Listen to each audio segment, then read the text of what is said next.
Então, na realidade, eu acredito que a Câmara ela tem que ter, sim, uma harmonia com a Prefeitura, até porque a Câmara ela precisa também do prefeito para poder as coisas andarem, mas com independência política, com imparcialidade, tá? Uma harmonia republicana. Eu não estarei à disposição da Prefeitura, do prefeito, para o que for. Não, de jeito nenhum. E eu acredito e já pedi, já conversei com alguns vereadores para que nós possamos ter esse fortalecimento na nossa Câmara, tá? Para que a gente possa ter essa independência. Não é uma situação de você ficar na mão da Prefeitura, você não poder cobrar, você não poder ter a sua imparcialidade, a sua independência no seu mandato. Nós queremos a harmonia de forma republicana. Muito bem. A senhora chega numa Câmara de Vereadores num momento também complicado. A Câmara está agora nessa fase em que vocês não assumiram ainda, a Câmara está sob pressão da opinião pública com aumento de salário dos vereadores. No momento de crise do país, no momento em que o Brasil está realmente numa situação difícil, aumentar o salário dos vereadores de 12 mil para 18 mil reais parece um assinte, mas parece que muitos vereadores estão concordando com isso. Qual é a sua posição sobre esse aumento? Bom, logo que eu fui eleita a vereadora e aí depois surgiram esses boatos do reajuste, eu já fui de pronto, devido às perguntas, os questionamentos que os meus eleitores fizeram, de pronto emiti uma nota e coloquei no meu Facebook e no site de notícia. Tá? Eu sou totalmente contra esse reajuste, porque ele não está de acordo com a realidade. Tá? A Câmara Municipal ela teve uma perda de 4 milhões no seu orçamento. O orçamento da Câmara Municipal hoje é de 32 milhões, poderia ser 36 milhões. Tá? Então, assim, eu sou totalmente contra isso. E fora que nós estamos passando numa crise no cenário nacional. O brasileiro ele não quer mais ouvir falar sobre aumento para salário de políticos. Ele não tem valorização do seu salário mínimo. Hoje em dia você vai num supermercado e vai em algum lugar, o salário mínimo hoje é difícil você fazer compra. Então eu penso assim que é repugnante. Eu aqui de pronto no seu programa quero repudiar qualquer que seja a atitude de vereadores hoje, nesse momento de crise, querer reajustar o seu salário. Sou totalmente contra. Muito bem. A senhora é candidata à presidência da Câmara? Eu sou candidata à presidência da Câmara a partir do momento que nós vemos que a Câmara Municipal está sendo composta por pessoas que não têm comprometimento, que já comprovaram que não têm comprometimento com a Câmara Municipal. Daí sim eu poderia colocar meu nome à disposição. Pois é, nós temos um grande número de novos vereadores. Vocês estão conversando entre vocês? Estamos conversando, sim. Mas assim, não teve grandes avanços. Estão se conhecendo ainda. A gente está se conhecendo.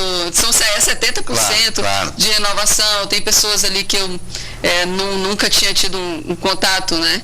Então, a gente precisa se conhecer realmente para poder ver em quem que a gente pode estar confiando essa presidência da Câmara. Eu quero fazer uma rápida informação trazer para vocês.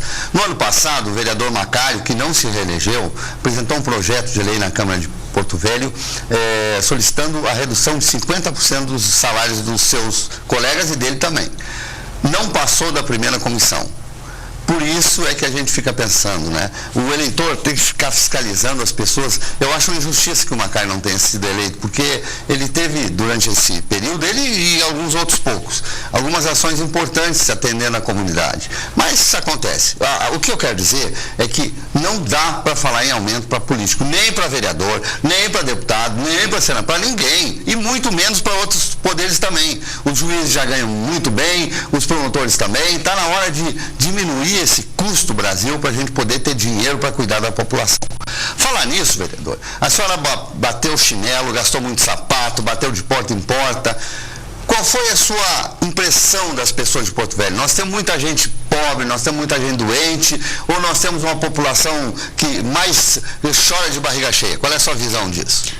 Nós temos uma população realmente doente, que precisa de creches, que precisa de ter oportunidade para poder trabalhar, né? Falta esse estímulo, né, do mercado de trabalho, de incentivo por parte do poder público. Isso está faltando para a nossa população e eu pude ver na cara dos jovens, na cara dos senhores de idade, né? Essas pessoas, eu eu fui conhecida como a candidata do sinal.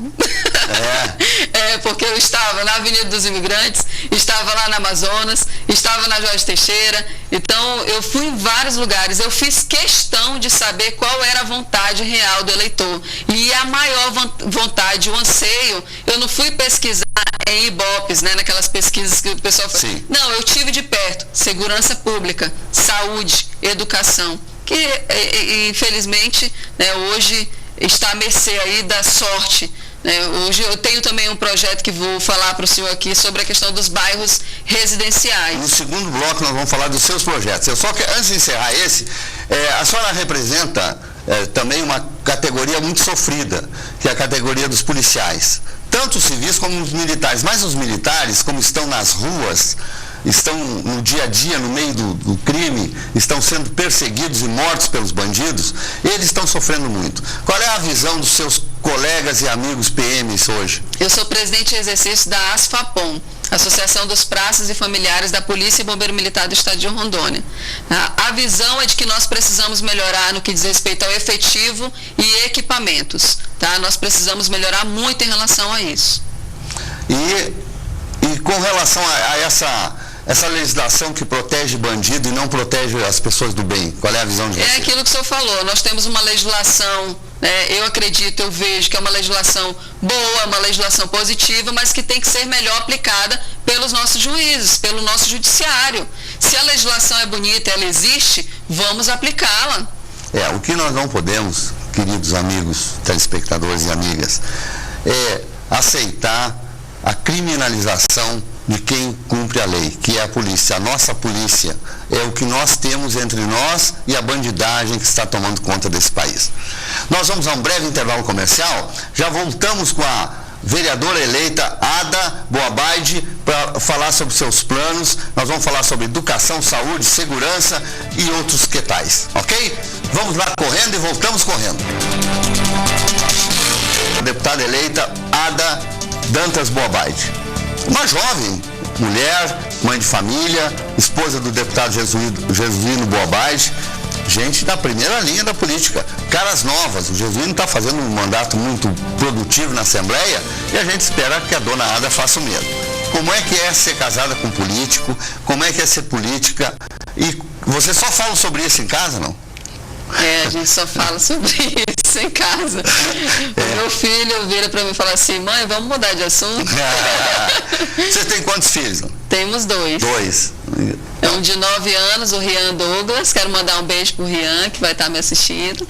E também a Rosa Gabriela, de 12 anos. São excelentes alunos. A Rosa estuda no Tiradentes, faz parte lá do Legião de Honra, uma das melhores alunas da escola. Que bom. Por ela própria, né? Porque eu não tenho tempo de estar. Pois é, isso é a próxima pergunta. Como é que a senhora sabe o sacrifício da vida pública? O seu marido já está nela há algum tempo. Agora a senhora entra também. Como é que fica a família nessa história toda? Então, a gente meio que se acostumou com tudo isso, tá? Que a gente vai se adaptando. Eu tenho a minha irmã que trabalha comigo, né, que me ajuda na minha casa, que é a Alice, quero mandar um beijo para ela também. Ela me ajuda muito e ela fica com os meus filhos, toma de conta deles. Então, assim, eu tenho uma pessoa de confiança em casa para poder estar fazendo isso, porque a vida, ela é muito corrida, tá? Nós trabalhamos muito para poder estar representando aí a nossa categoria, que é a polícia, bombeiro militar, porque lá eu represento os familiares, né? Então eu falo como nossa, porque a polícia e bombeiro é uma família, tá? Então eu tenho aí essa pessoa que é braço forte, guerreira lá na minha casa me ajudando, que é a minha irmã. Muito bem. A senhora certamente vai chegar na Câmara cheia de ideias, cheia de projetos, querendo melhorar as coisas. Vamos falar sobre alguns deles. Vamos começar com segurança pública. Só disse que tem um projeto para bairros residenciais. Bairros residenciais. Então vamos falar sobre ele. Bairros residenciais, eu já vi lá na Grande ABC, teve aprovação desse, foi em 2003, que teve um decreto lá municipal e partiu da Câmara e depois foi feito pelo vice-prefeito, né? Esse decreto, pelo prefeito, aliás, esse decreto. Inclusive ele já até morreu, já com 80 anos.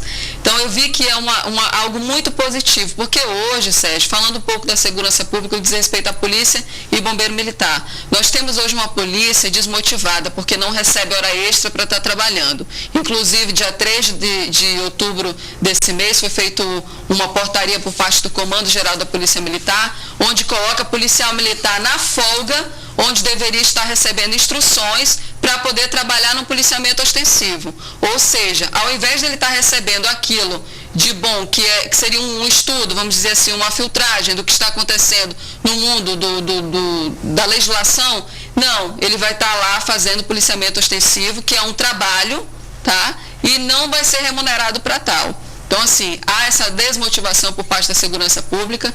Tem também a questão das escalas arrochadas, além disso. Tem a situação de o policial militar não receber adicional de periculosidade, adicional noturno. Então, nada disso ele recebe. Hoje nós temos uma polícia no que diz respeito a promoções adicionais e horas extras, isso tudo uma polícia meio que desmotivada. Tivemos alguns avanços, né, no que diz respeito ao salário base, tá? Mas nós precisamos melhorar a segurança pública. E para a população, o que significa esses bairros residenciais? Nós vamos ter que levantar muros nos nossos bairros. A cada 200, 300 casas, levantar muros e colocar e fazer residencial, condomínio nos bairros. Fechado. Para quê? Para nós termos lá uma guarita, onde seja autorizada a entrada e saída de veículos dos moradores do bairro, dos visitantes.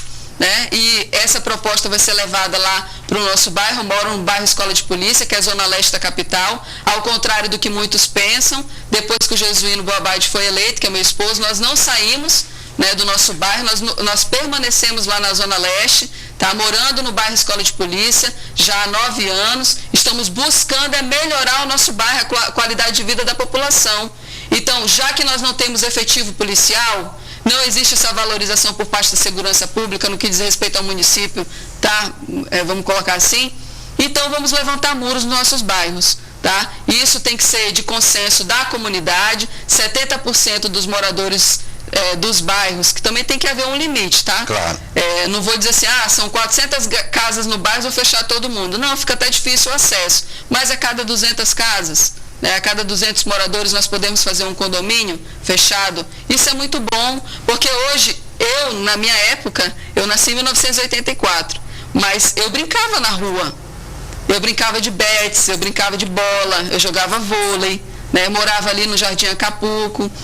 E hoje em dia meu filho não pode botar o pé fora de casa.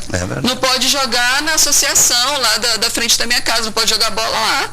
Por quê? Porque nós não temos segurança. Né? Então, infelizmente, é isso. Para melhorar a segurança no âmbito municipal, eu vejo que essa é uma saída muito positiva. Bom, e com relação vamos dizer, a senhora convive com os familiares dos policiais. Quando acontece alguma grande injustiça, quando algum é morto na atividade, quando se lê na mídia, o policial exagerou, o policial não sei o quê, mas nunca se fala quando o bandido exagera. Qual é o sentimento das famílias? Eu digo o seguinte, que quem ama o policial militar são seus familiares. Porque, ao contrário do bombeiro, que é 99% amado, né, por salvar vidas, ter esse caráter de salvador de vidas, o que é realmente, né? Mandar um abraço a todos aí da Corporação Bombeiro Militar, que nós representamos com muita garra. O policial militar, ele tem aquele caráter do opressor, né? Então, assim, na realidade, quem ama o policial militar são os seus familiares. E nós, quando viemos com essa proposta de mudança pelo deputado Jesuíno, né, que é o presidente da Associação da ASFAPOM, que hoje está afastado e eu assumi, porque eu sou vice-presidente, né? Então, assim, esse caráter da luta pela categoria foi justamente para poder resgatar esse respeito, a valorização à nossa categoria e divulgar que lá existem seres humanos e que precisam ser tratados com amor e com respeito. E o governo do estado, o comando da corporação, tem que tratar esses policiais de forma humana, humanizada, porque a ditadura, Sérgio, acabou. A ditadura acabou. Os policiais militares hoje, eles se sentem, às vezes, abandonados, reprimidos pela sociedade. Porque muitas vezes, aqui, graças a Deus, a gente está colocando na imprensa o que está acontecendo, né? Fomos lá e fizemos aquela situação lá na OAB, né? Por conta daquele, o senhor sabe o episódio que ocorreu, onde o advogado falou que o policial militar tinha partido para cima dele, o policial do trânsito, sendo que a versão foi totalmente diferente, né? E que foi exposto através do vídeo. Então, pronto. Então, assim, a população, ela precisa saber quem é o policial militar e quem é aquela pessoa, o servidor, o ser humano que está o atendendo naquela ocorrência. Muito bem. A senhora também andou pela cidade e viu como está, ou como estão algumas ruas, alguns bairros totalmente abandonados. Como vereador, o que dá para fazer para ajudar essa gente, essa pobre gente que está assim atirada às traças? Olha, é muito triste e calamitosa a forma com que se encontra a nossa cidade. A nossa cidade, ela está em segundo lugar no cenário nacional como a cidade, a capital mais mal cuidada do país. E eu bati muito nisso durante a minha campanha, avisando a população que nós estávamos nesse índice aí, né? Nessa classificação. O que para mim é repugnante porque eu nasci aqui. Tá? O que dá para fazer? Cobrar que o prefeito faça projetos voltados para a população e que pense na estrutura da nossa sociedade, da nossa comunidade, da nossa cidade, né? Porque nós precisamos, né? Precisamos disso, precisamos dessa resposta do prefeito.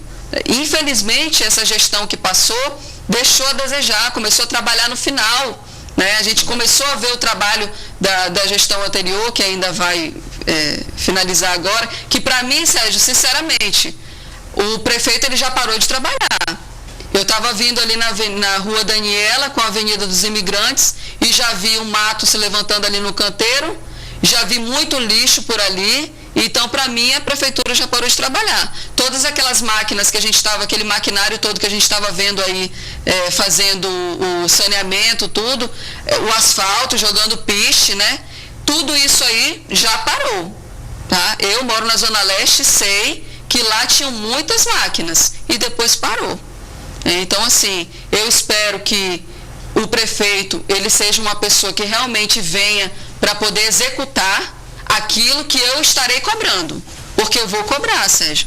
Vou cobrar que as nossas ruas, vou cobrar, vou fiscalizar, porque muitas vezes tem os processos licitatórios, né? Aí os projetos são aprovados, aí uma empresa ganha uma licitação e diz que vai executar uma obra com 300 pessoas, 300 servidores. Aí você chega lá, 300 funcionários. Você chega lá na obra, tem 5 pessoas trabalhando. E aí você não tem. Cadê o vereador para estar fiscalizando isso? Eu quero estar lá, fiscalizando essa obra. Muito bem. A senhora vai cumprir seu mandato de 4 anos ou vai ser candidata a deputada daqui a 2 anos? Eu quero cumprir meu mandato de 4 anos, porque eu tenho um sonho, Sérgio. Eu tenho um sonho de ser prefeita de Porto Velho.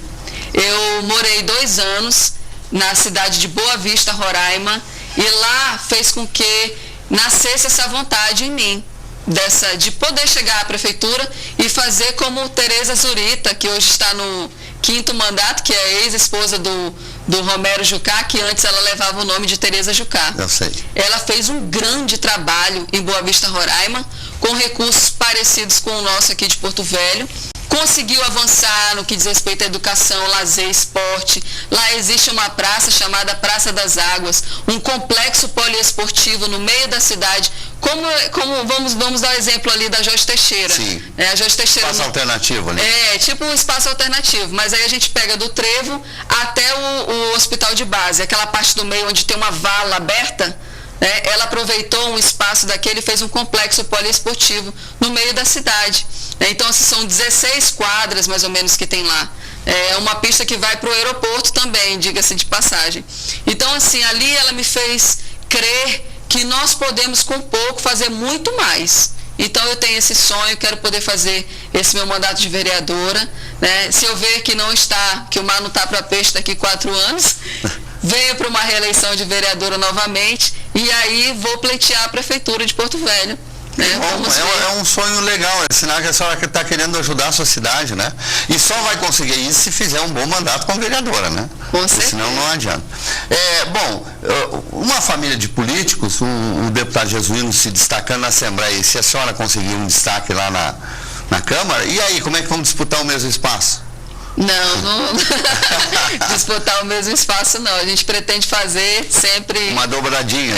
Uma dobradinha, vamos lá. Ou seja, ser prefeito de Porto Velho não está nos planos dele, já que está nos seus. Nos planos dele não, está nos planos dele ser governador do estado de Rondônia. Olha aí, ó, viu? Está nos planos dele, e ele trabalha muito para isso, né? Não, ele é um cara trabalhador, esse eu posso testemunhar, e não tem medo também, coisa que não é fácil na política, é um destemido.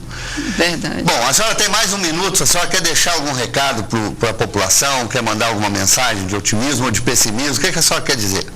Na realidade, Sérgio, eu queria chamar a atenção do governo do estado para a nossa segurança pública, para os nossos policiais e bombeiros militares. Bombeiros militares que, por sinal, estão com uma escala de 24/48, após um curso de formação que teve. Eles precisam de descanso para poder fazer o melhor para a população. Assim como nossos policiais militares, que precisam de reconhecimento nos seus direitos, no que diz respeito a promoções. Tem policiais militares que estão aí há mais de 16 anos, tem policiais militares que vão completar 10 anos e não vão conseguir sair a cabo.